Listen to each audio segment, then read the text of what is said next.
When I was a young man, I had nothing. No name, no money, no support and no direction.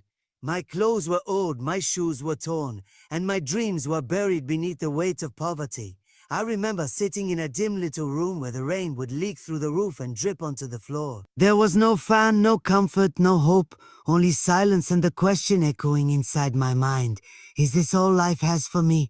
But even in that emptiness, a small spark began to glow in my heart. I looked at my surroundings, then I looked toward the sky and whispered words that seemed foolish at the time. One day, I will build something that will bless the world. Those words came not from my mouth alone, but from the depths of my spirit. People laughed. They told me I was too ordinary, too uneducated, too poor to dream. But I closed my eyes and saw what my heart refused to let go of. A future filled with purpose, abundance, and meaning. You see, everything that exists in the physical world was first born in the invisible realm of belief. The chair you sit on was once a thought. The house you live in was once an idea. The bridge that connects two cities was once only an image in someone's imagination. So I learned that to change my world, I first had to change what I saw inside me. That's what vision is. It is the ability to see what is not yet visible, to touch what is not yet tangible, and to believe in what everyone else calls impossible. Dr. David Yangi Cho once said that every great thing must first be conceived in the spirit before it can exist in the world. And that truth became the foundation of my life. I started to speak differently. I started to think differently. Every day when I woke up and saw nothing around me, I would still say to myself, I see something coming. I can feel it. It's not here yet, but it's on the way. That vision became my anchor. When the storms of life tried to push me down, my vision pulled me up.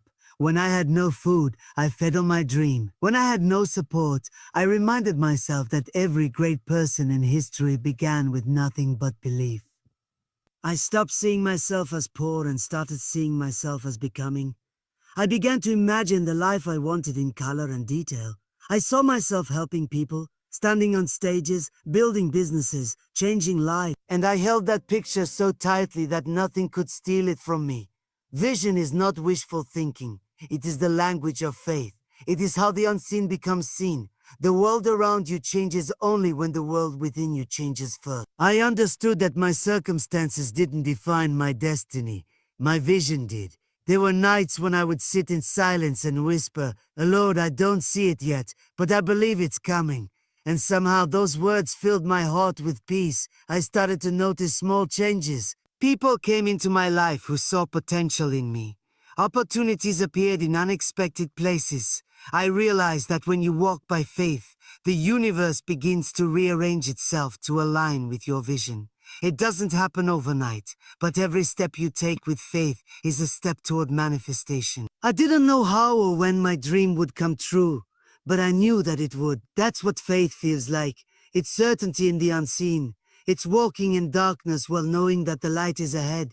In time, that vision became the blueprint of my success. What I once saw in my imagination began to appear in reality piece by piece, layer by layer. The same small leaky room that had once been my prison became my classroom. It taught me that if you can see beyond your present, you can step into your promise. The power of vision is not just about seeing. It's about believing so deeply that even your failures start to work for you. Every setback became a setup. Every delay became direction. Every tear watered the seed of my vision. I saw it before I had it, and because I saw it, I received it. When I said there was something awakened inside me that I had never felt before. Those two simple words carried a weight, a strength, a divine energy that began to move everything around me.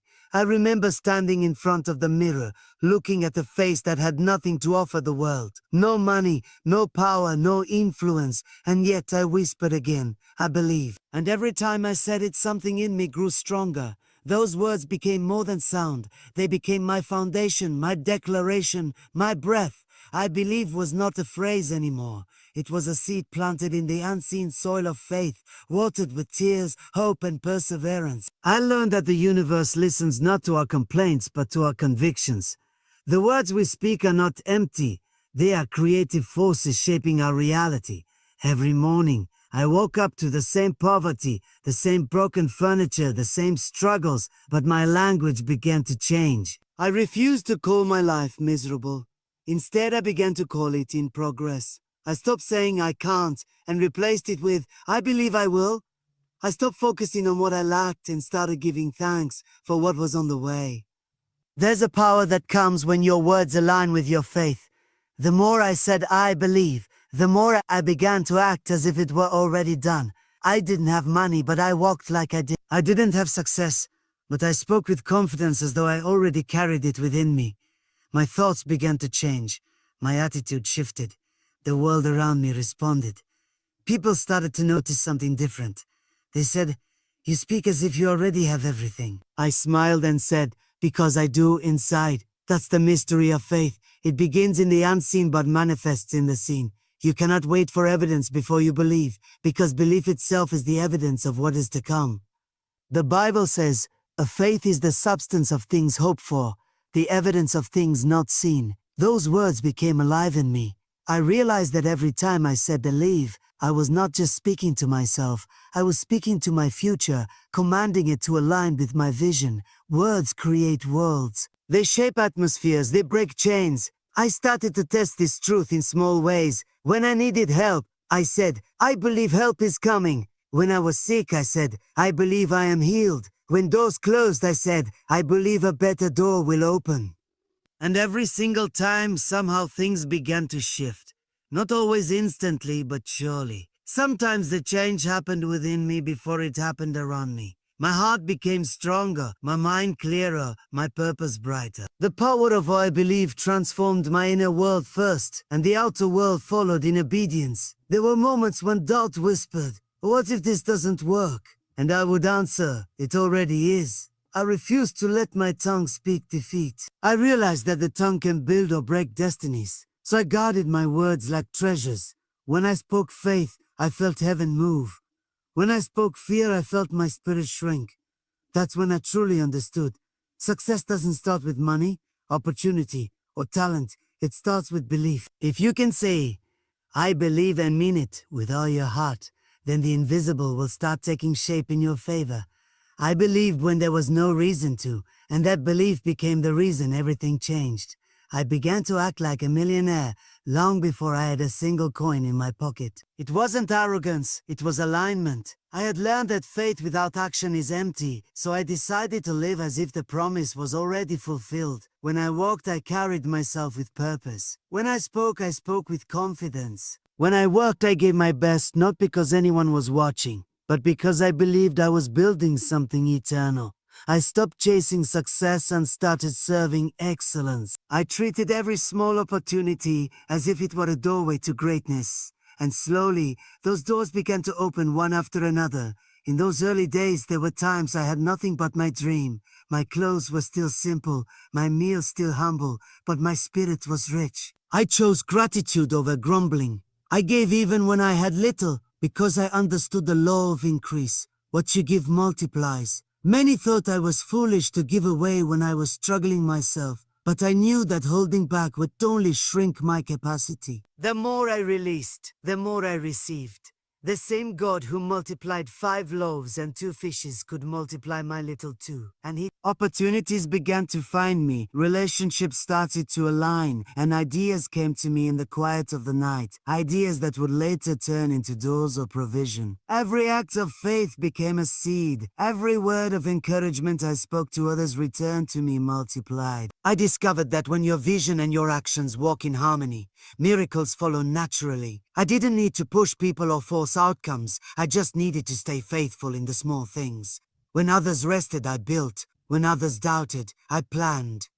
When others complained, I thanked God for the next step. I learned that wealth doesn't begin in the wallet. It begins in the will. Prosperity is not measured by possessions but by perspective. The heart that knows it's destined for greatness will never stay small for long.